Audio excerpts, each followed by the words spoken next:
Our world and beyond. Space, in partnership with the European Space Agency. In the middle of the 20th century, everybody, it seemed, was fascinated by the moon. The Soviet Union and America had taken the Cold War into space, pushing engineers and scientists to break new limits. The moon was a symbolic prize, and to many, it still is. It is a target, and we humans love to compete for targets. It's there, everybody can see it. I believe that the moon is a natural next step. It is a platform from which humanity can move out into the solar system. In 1959, the Soviet Lunar 1 probe flew past the moon. 10 years later, Neil Armstrong set foot on its surface, and a flurry of activity followed.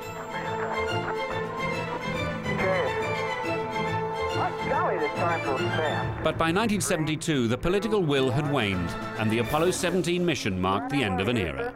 Vector grid, X5.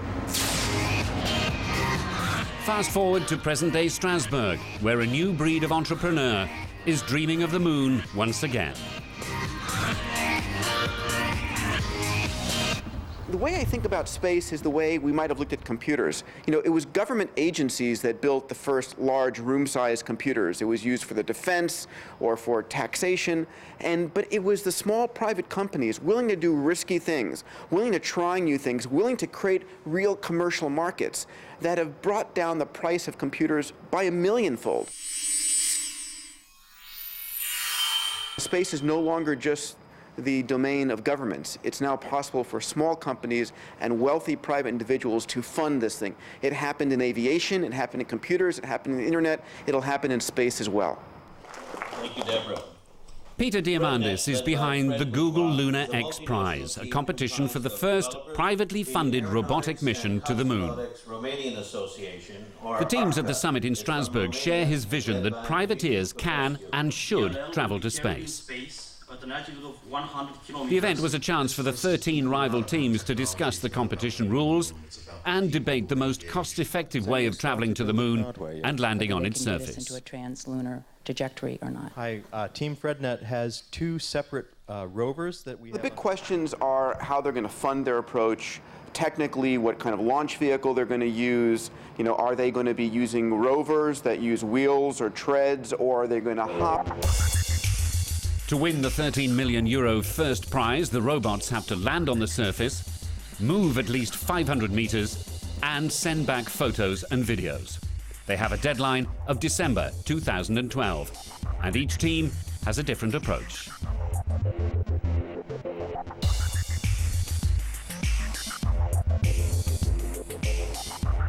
Bob Richards sees the moon as a business opportunity.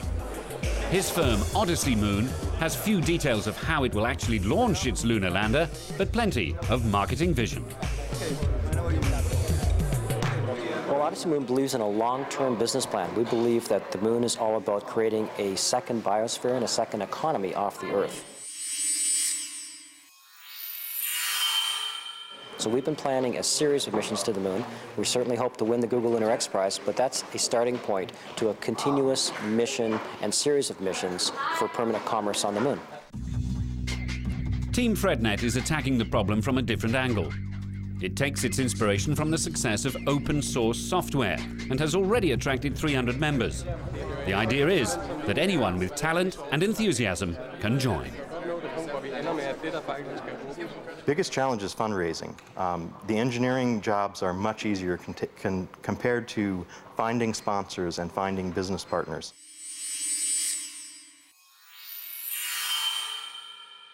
What we're having trouble doing is getting the venture capitalists and the funders to sign on the bottom line. Everybody enjoys the story, and no one is ready to be the first to commit. One of the very few European teams is led by Romanian engineer Dumitru Popescu. His company, called Arca, has a novel and low-cost idea for a moonshot. They're planning to use a balloon to lift their rocket up to 18,000 meters. Then it blasts off into a low Earth orbit before finally heading towards the moon. One of the most difficult problems were related to the propulsion and especially on the composite material fuel tanks. Of course, it's not a very efficient system hybrid for this type of flight.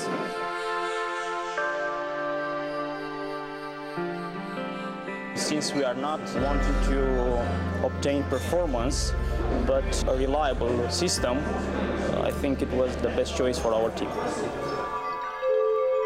The traditional government-sponsored space agencies still see the moon as a target as well. 2 years ago, Europe's first lunar probe, Smart 1, completed its mission, mapping and studying the surface. The project scientist was Bernard Foin.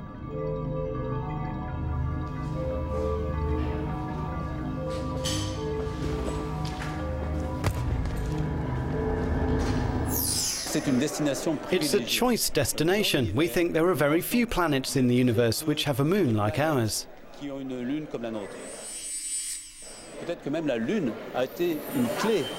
Maybe even the moon was the key for Earth to evolve and become habitable. So it's also important to understand the moon and its relationship with the Earth, but also to use it as a platform for exploration attempts beyond the Earth.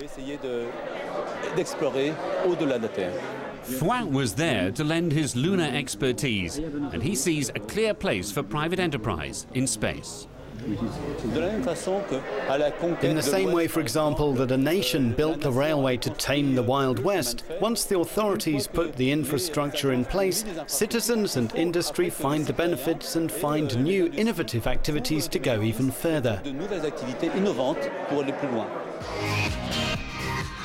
The first space race was dominated by flags and footprints. Now, ESA, NASA, and others have a strong interest in the moon as a science subject and a future base. Those involved in the Lunar X Prize fervently believe that privately funded space projects should be part of that future.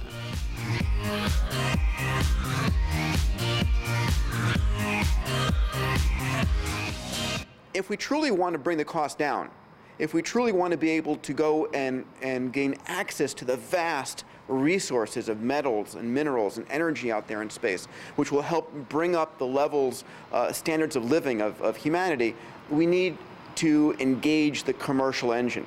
Because it's only in this way, over and over and over again, that we realize frontiers are opened up.